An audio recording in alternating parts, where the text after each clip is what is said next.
திரு எடப்பாடி பழனிசாமி அவர்கள் செஞ்ச ஒரு மிகப்பெரிய ஒரு செயலை இப்போ தமிழக மக்கள் பாராட்டிட்டு வர்றாங்க. 4 நாட்களுக்கு முன்னாடி பாத்தீங்கன்னா ஒரு பெண்மணி, அதாவது சகோதரி காயத்ரி அவர்கள் திண்டுக்கல்ல இருந்து சென்னைக்கு போயிருக்கிறாரு. அவர் நிறைமாத கர்ப்பிணி, பிரசவத்துக்கு 4 நாட்கள் தான் இருந்திருக்கு. இருந்தாலும் கட்சி உணர்வோடு திண்டுக்கல்ல இருந்து அவர் சென்னை போய் சென்னை தலைமை கழகத்தில் பேசி இருக்கிறாரு.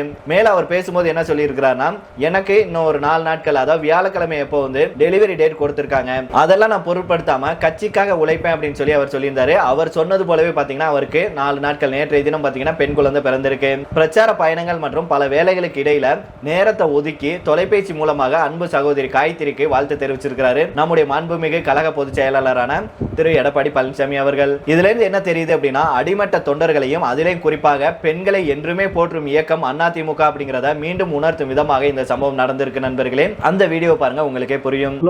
ஐயா காயத்ரி மகாதேவினி வாழ்த்துக்கள். எல்லாருடைய இறைவனுடைய அருள லட்சுமியே பிறந்திருக்கிறாங்க. வாழ்த்துக்கள். கண்டிப்பாங்க ஐயா, உங்களுடைய தாயோட வீடு திருமணனுடைய வாழ்த்துக்கள்.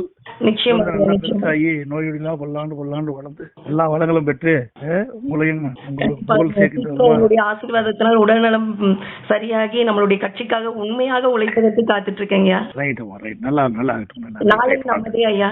ரைட்டுமா, ரைட். ஓகே ஐயா, நீங்க வைக்கிற பெயருக்காக தமிழ்நாட்டு மக்கள் அனைவருமே காத்துட்டு இருக்கோம். சரிம்மா, ரைட். வாழ்த்து. நன்றிங்க.